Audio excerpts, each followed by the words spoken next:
Great, thank you, Joe. Okay, so I mentioned that at the small firm advisory board meetings that we look at rule proposals, and we talk a lot about issues in the industry that small firms are facing. There are 3 ex officio members, and they are the 3 small firm governors, and Ken is one of those who was just reelected. And so what I'd like to do is just have Ken talk about his perspective on the process of going from the small firm advisory board, what he hears us say, and then moving on to the larger board and what Ken grapples with in terms of presenting our issues. Thank you, Tina. First of all, again, I think it's a great opportunity to be here. I think that NIBA is a particular relevant venue to be on, as Chip will correct me if I get the statistics wrong, but I believe there are approximately 1,500 members that specialize in private placements. And, one of the things that, I really think it's important to get at is that, in the past at least, and I really feel that this is changing, that there's been an apathetic view from the members in terms of what they would be able to impact in terms of any rules, regulations, or their particular situation. And I think that when Chip does issue an email, that it's incumbent on members to respond to that.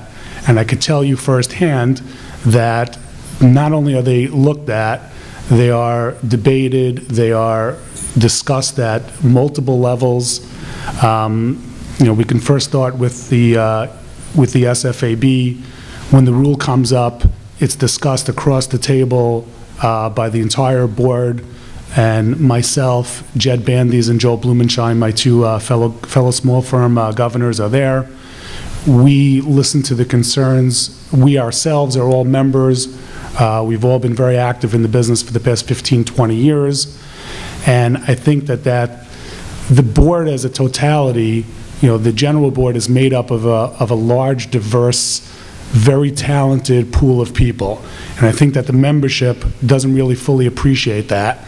So when you have an issue out there and it comes up to us, one of the rules that, and I'm happy that Chip said we can talk about this, was the new private placement rule that's, I believe it was sent up to the SEC already, Chip? Do you know? The 5123 rule? Yes. Right. So the recent rule, we got back 35 comments. And those comments caused significant changes to that rule. It was debated for quite a while. It was sent out to comment, came back to the SFAB. Staff really paid attention. I have to really compliment them. They really paid attention to every comment that came in. Significant changes were made to that rule. And what happens is, so first you have representation from the entire SFAB, which is comprised of actual members from across the country who are working members, just like everybody in this room, and they understand these issues. And it gets debated around the table. Myself, Joel, and Jed digest everything that was said. We ask questions. We then take that up to the board. And there's a 2-step process in that as well. All of us, myself, Joel, and Jed, are on the Regulatory Policy Committee. So that goes up to the Reg Policy Committee, where we then present what the SFAB has said about the comments that they've received back from members and what they themselves have said on the rule. Debbie Castellangiano, who's the new chair of the SFAB, will give us a consolidation of the comments, as well as the fact that we heard them firsthand. Chip then gives us a consolidated comments as well. We then transmit that to the Reg Policy Committee, and from there it goes up to the full board where it's discussed again. So really, rules are not made in a vacuum. They're not made haphazardly. And again, that actually surprised me. And again, this is my 2nd year on the board now. And, when I had originally ran, I was a frustrated member, and that's why I stepped up to run. And, part of, I think, the process, and Chip really didn't fully, at least I feel, it's not fully appreciated what Chip does. Chip is one of the hardest working people in the district, in FINRA. I could tell you that every time a member calls me with an issue, Chip instantly gets the call from me. I'm not sure how much he appreciates that, but he instantly gets a call from me or from the member. And I think that Chip has done an unbelievable job of listening to when the members say something. And Chip doesn't just say to the member, thanks for calling and goodbye. He really follows through with it, acts as a key person, and follows through with that issue until it's resolved. And I can tell you that numerous issues that I've dealt with firsthand that Chip has resolved very expeditiously. I'm very happy with it.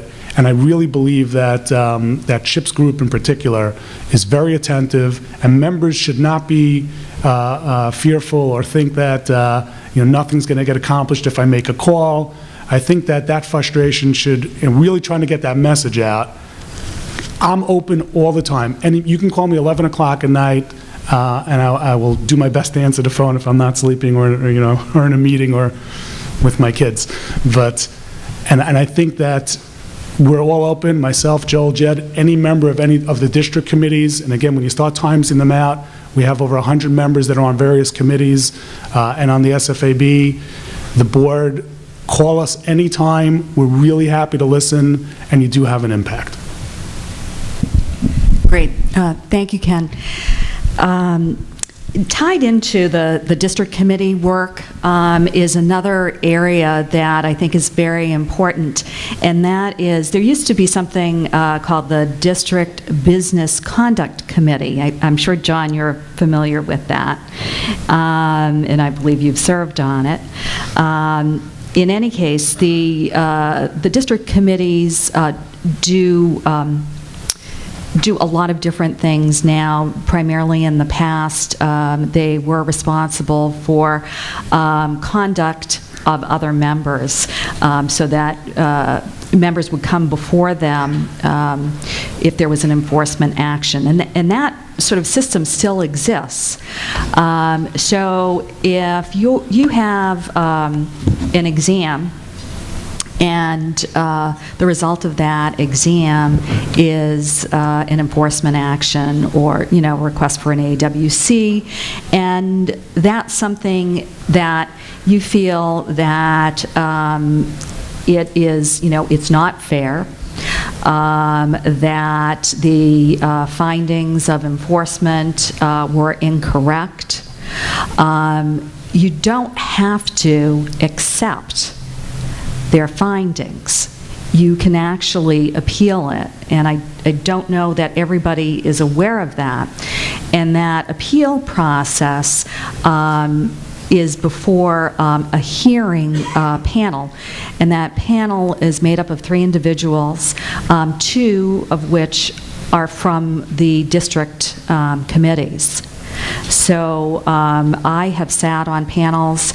I believe Joe has also participated on a panel. And then the third individual is a person who is from the Office of Hearing Officers.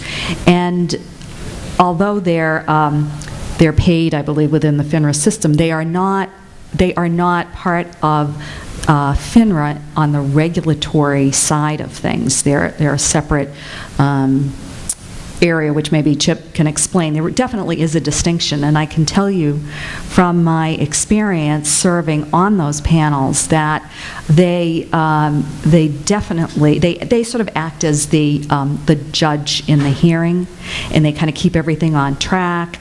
They take care of what exhibits get accepted. They are responsible for, the calling of witnesses for either side. And then the 2 industry panelists confer and give texture and experience to the testimony that's given. And you know, I've had several panels that I've been on.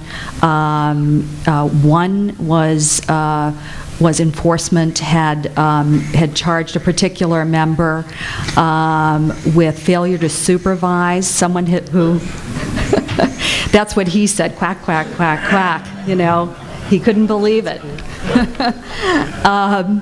In any case, this gentleman had been had a really stellar record in the industry, and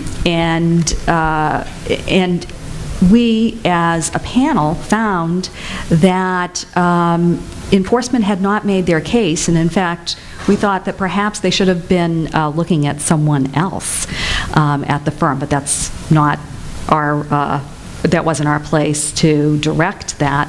But we found that this individual was unfairly charged, and so I'm happy to say that he left his firm and has moved on, and because I actually checked, and is doing well. And then there have been other cases that that maybe, you know, we found that the sanction was heavy-handed. And then there were others that, you know, frankly, the person before us was trying to extend their time in the industry. They were facing a bar, and they knew that they could use this appeal system that's in place to extend their, you know, their time in the industry, and they, you know, they shouldn't be in the industry. So it can, you know, it can work in all sorts of different ways. But it really is important to know that that system is there, and that you should use it if you feel that enforcement has been unfair.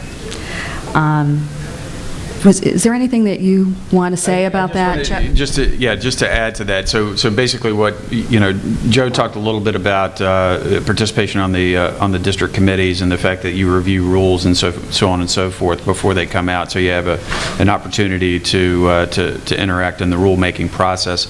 And what Tina said is that the other thing that the district committee members do is to act as hearing panelists for these particular hearings. There's going to be there's an election notice that's going to be coming out the first week in September. We have a new district committee election process, and it's an open process. We used to have nominating committees, and you had to be nominated and then interviewed and so on and so forth.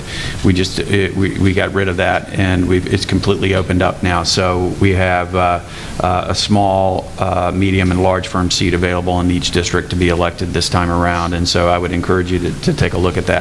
Once again, you don't have to be nominated through a nominating committee. You can just throw your hat in the ring if you hold a certain position within your firm. Same thing for the small firm advisory board. There's going to be an election notice coming out the first week in September for 2 seats on the small firm advisory board that are up for election.